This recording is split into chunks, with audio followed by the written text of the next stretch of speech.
You know what's coming. Your daily deep dive into everything Utah Jazz. It's time. All season long and even in the off season. It's Jazz Daily with JJ and Alex on your exclusive home of Utah Jazz basketball. 97.5, the KSL Sports Zone. Welcome back. JJ and Alex, 97.5, the KSL Sports Zone. Alex Curie, Jeremiah Jensen. And, of course, with the music in the background, we remind you, it's that time of the year to not just think about college football, not even just think about the NHL, of course. It's going into year 2 here in the state of Utah, but, of course, our original love, the Utah Jazz. And our Jazz Notes host, of course, he does a phenomenal job. Jake and Ben, of course, is where you can also find him. You can also read his byline. KSLSports.com is our Jazz insider. He is Ben Anderson in the program. Ben, what's going on, man? Hey, guys. How are you? Oh, we're phenomenal. Trying to digest all the things that happened at Media Day. And I know it's kind of it's just one of those things we're so desperate to hear what on earth is going on with this franchise. We don't get to hear much from them after Summer League, and then we get to this point, we start asking all the questions, and obviously the ones that started to percolate to the top are the extension for Walker Kessler, what Ace Bailey's going to be looking like. But I'm interested in some of these veterans that the Jazz acquired in the offseason and are going to be kind of populating this locker room for this young core. It's the youth of this team, but some of these – What intrigues you about some of these veterans that they brought in and some of the names that you're going to see in this locker room for the Jazz that are the older, trying to lead you around the league variety? Well, I think, George Niang is a name that's familiar to fans, but it will be different. When he was here last, he was still kind of a young guy. He was older because he had played 4 years of college before he came out, but he was still trying to, really prove he belonged in the NBA. And it was funny, earlier today I was looking at his salaries, and he's going into his 10th season, which is remarkable, but he's, only in quotations here, he's only made $29 million.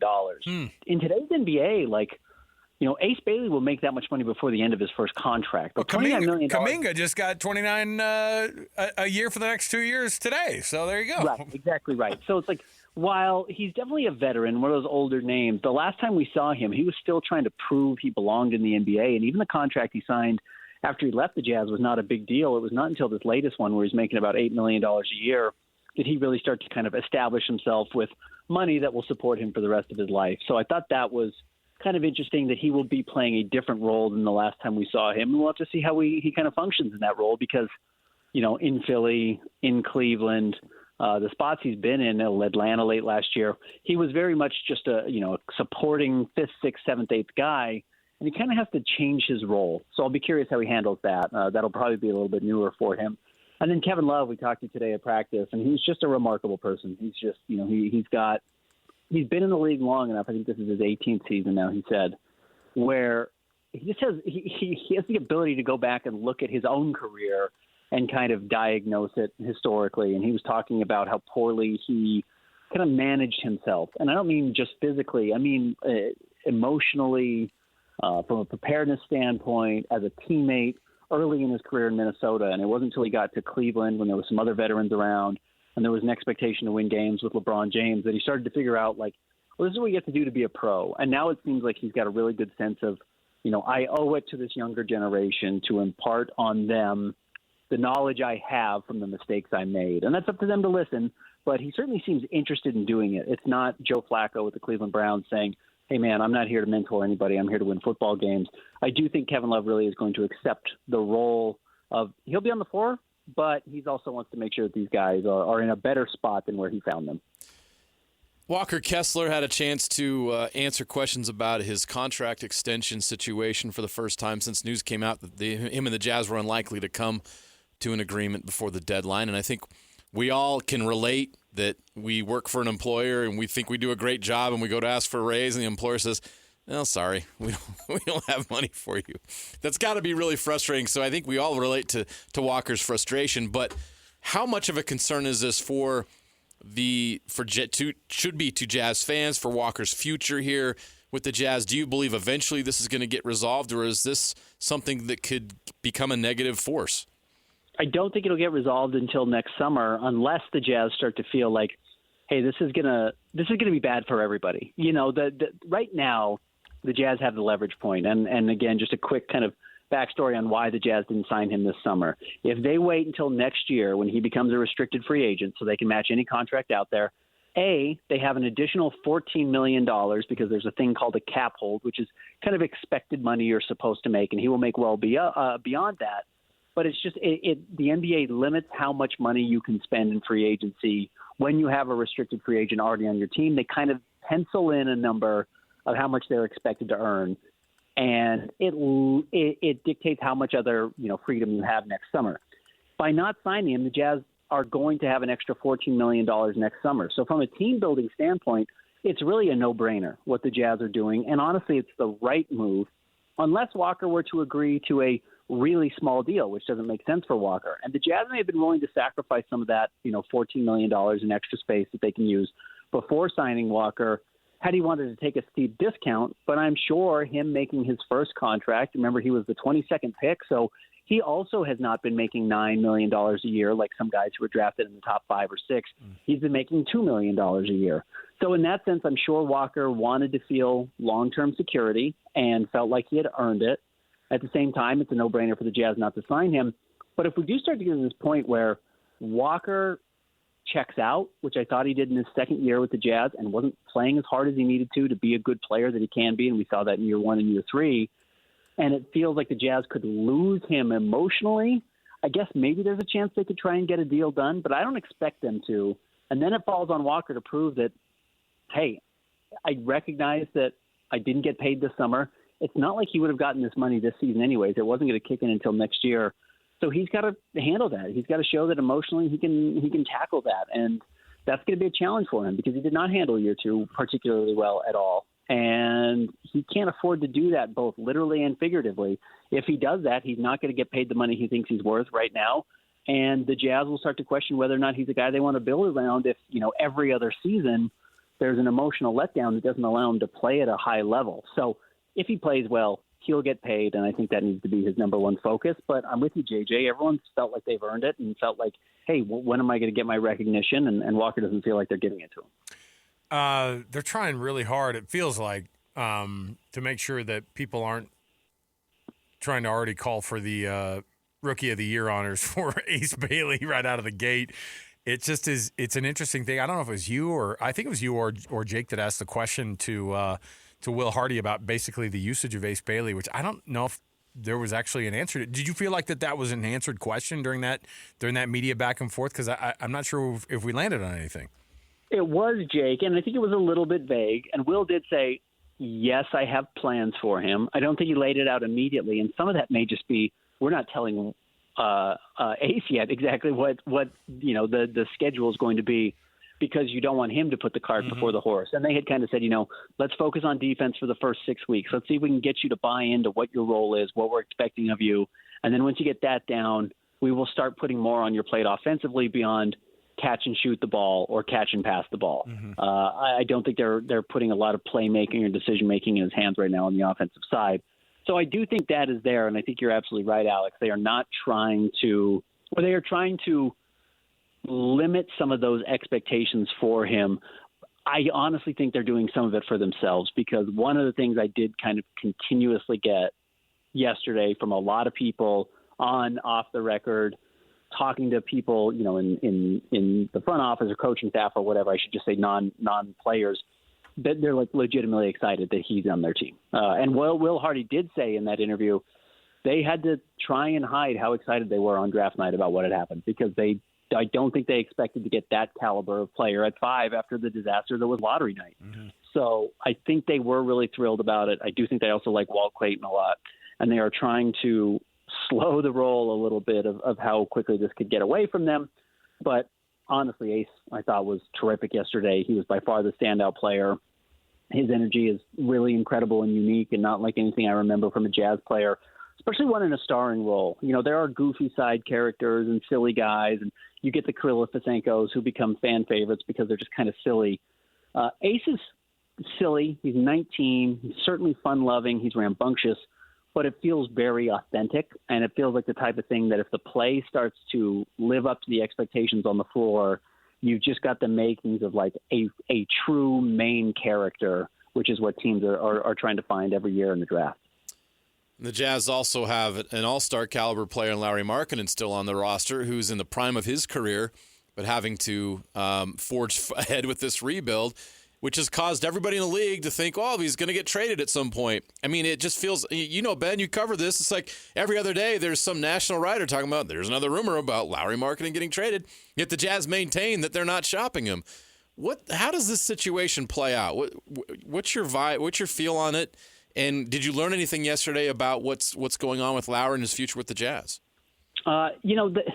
The Jazz were a little bit non-committal. I mean, I don't want to say non-committal. They certainly said, we like Lauri. We expect him to be a part of our next good teams. Like, we're really happy he's here, and they were happy to pay him. That's kind of been the consistent theme. I do still get the impression that if the right deal comes along, they will listen, and absolutely they should listen. When they were listening a couple of years ago with Golden State and before they got Lauri signed to the contract, I do think that the market was open. So if the right deal comes along, especially if someone like, Ace Bailey starts to break out and you realize, okay, this is what this is going to look like. This is the type of player he's going to be. And actually the more beneficial thing the Jazz can have is $40 million next year, the year after that, and the year after that, to start to formulate a roster around Ace and what that is going to look like versus hoping that, Lauri fits into the context of Ace Bailey, if that ends up being the player. Because we know this is probably another 25-win team, meaning they're getting another top 6-7 player next year in the draft. And ideally, it's one of the top 3 guys, but this is supposed to be a much better draft than it has been the last few years. And even the Jazz look like they got a pretty good player at number 5 this year. So in that sense, I still don't know when we're realistically looking at the rubber meeting the road for the Jazz 3 years from now or 2 years from now, if they start going out and spending some money on free agents with guys who fit the true stars in the young core. If it's safe to bet that, of course, Lauri would fit that. Lauri is a pretty good fit among most players in the NBA. But when you're talking about, well, he's a pretty good fit, it's hard to justify spending $40 million on that guy. So I think the Jazz recognize that if the right deal comes along, they feel it's advantageous, they feel like it's going to match their timeline better, I still think they would listen, though I don't think they're hurting to get Lauri off the roster by any stretch. Ben, what do you think that when you start to look at what a roster could really look like, what do you think an opening night roster would be for this Jazz team? I mean, this is really early, but I mean, if we're to just guess, you see the names that are out there, and the people that are going to be wondering who is or is not mentioned, in that starting 5 or maybe at the beginning of the season. But what should Jazz fans anticipate maybe that they roll out in the first game? And I know they're going to mix up the lineups quite a bit this year. I think there's 2 locks, and obviously that's Walker Kessler, who's the best 5 on the team by a lot, and Lauri Markkanen, who's the star of the roster. I think Ace is going to start too. I think if you're serious about developing him, if you're serious about losing 65 games last year to, put together or potentially get a star of the future, Ace has to be in that conversation. So I think that's 3 of the spots, which leaves probably at least one of the guard spots, and I guess you could go to 2 guard spots if you wanted to start, a point guard and a shooting guard, or you could slide Ace to the 2, and that would open up somebody you could play at kind of the 3-4 spot. And the nice thing about Lauri is you can play him at either forward position. So my kind of line all summer has been, I think Keontae George is going to be the starting point guard. And I know that was not what he was doing fully last year, but I think until Walt Clayton is able to take that job over, and I do think that's what the future holds for the Jazz. I know it's really early. We haven't seen him in a preseason game yet. That's kind of just always been my projection on him. Until he's ready to take over, I think Keontae probably checks the most boxes as far as scoring, playmaking, veteran understanding of what's being asked of him. And then I actually kind of think Kyle Filipowski might jump into that 4 spot, and you might start Lauri at the 3, Kyle at the 4, Walker at the 5, because if Kyle can shoot well enough, he's a good passer, so he kind of ties some things together in the front court. You've got great size then across the board. Keontae's not a huge point guard, but he's not tiny. Ace, if he's playing the 2, is really an enormous player. Lauri at the 3, Flip at the 4, Walker at the 5. You kind of get a sense of the Jazz might be able to put pressure on people. They might be able to have a couple of strengths on the floor at a time as opposed to just toying with lineups here and there. But if they don't go with Flip, I could see Bryce Sensabaugh maybe starting at the 2 along with, a Keontae George and giving him a bigger role because of what he does as a 4 spacer. Keontae George is interesting. 3rd year now, still very young, but a veteran, as you say, because of the experience he has. It feels like he's trying to show, at least in the offseason, it felt like he's trying to show he's more mature and he's taking on a leadership role. What have you seen from him, and what do the Jazz want from him now that he's entering year 3? Yeah, and I will just say, to paint some background, like since June, I've been being told, like, this has been a big summer for Keontae. Like, stuff has changed. Something has changed. He's really started to figure it out. Now, talk is really cheap. It's easy to say that, and nothing I heard yesterday contradicted that. Everyone continues to say that Keontae's been, the best young player out of the summer and the MVP, and there's high expectations for him. It will, in a lot of ways, come down to, are you still shooting 39% from the floor and 34% from three? Because if you are, you're not good enough. It's just not good enough to support the rest of the players around you and punish opposing defenses for what they do and don't do to you. And that's where I think Walt Clayton, as a more developed shooter and older player coming out of Florida, has a chance to win that job maybe midway through the season. But he does seem to be the name that everyone is circling. And you guys have seen him for 2 years. At his best, he's pretty special. He can shoot off the dribble. He can get where he wants to on the floor. He can attack the paint. He can go off for huge scoring outings, huge scoring quarters. He's pretty explosive. Those things are valuable if they're consistent, and they just can't be as inconsistent as they are for Keontae. So if he can lace some of those together and really kind of understand how that fits in a team role, I thought it was impressive. I wrote an article about it yesterday, just kind of his whole shift in recognition of a lot of guys from his draft class have been traded or are out of the NBA already, especially guys who were like truly his peers, other one and done guards for his draft class that were in the conversation, probably at 15 or at 16 for the Jazz when they drafted him. I think he's looking at the NBA landscape and realizing this does not wait for you. And if I don't change, it will move past me and I won't be in the league anymore.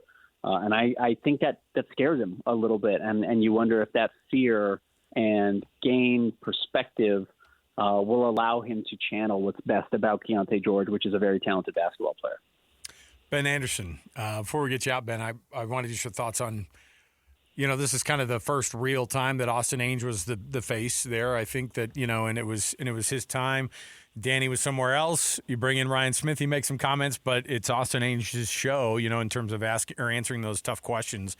How do you think that ad has been so far in his first kind of real go as an administrator, kind of the front facing guy at these at this media day? I'm not sure he was. I don't want to say not dynamic. I don't want to know I don't think he was a force necessarily. And that would make sense. This is the first time doing it. When Danny Ainge came in, and I kind of felt like the time we felt Danny Ainge plant his flag was when Quinn Snyder was resigning, and Danny was kind of like, this is my team, and he was moving it forward. And I thought it was a really fascinating, shift in power. I'm not sure I saw that yet from Austin Ainge, and that's totally understandable, and I need to get to know his personality more. I've only talked to him a handful of times, so maybe that he's just a little bit understated. I do think the work he did this summer was pretty impressive. I thought certainly what they did on draft night was certainly more 4D chess than a lot of teams are able to play, and he actually pulled it off, which is hard to do. A lot of guys talk it and back it up by making mistakes.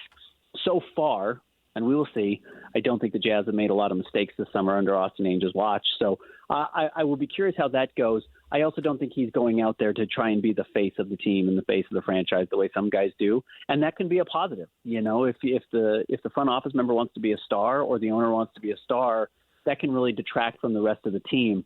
So I think best case scenario would be he lets his work speak on the floor. And if he's good, we will be able to tell pretty quickly. If not, you hope he's not too timid to be able to do the job. Ben, we appreciate your time, man. As always, best in the market. You guys do a phenomenal job being able to cover this Jazz team, not just as the home of the Jazz here, obviously, on our station, but you and Chandler doing the Jazz Notes podcast, and then Jake and Ben, of course, every day on this very station. Ben, thanks for being with us, man. We'll chat with you again through the season. Thanks, guys. Good to talk to you. There you go. Ben. Ben Anderson.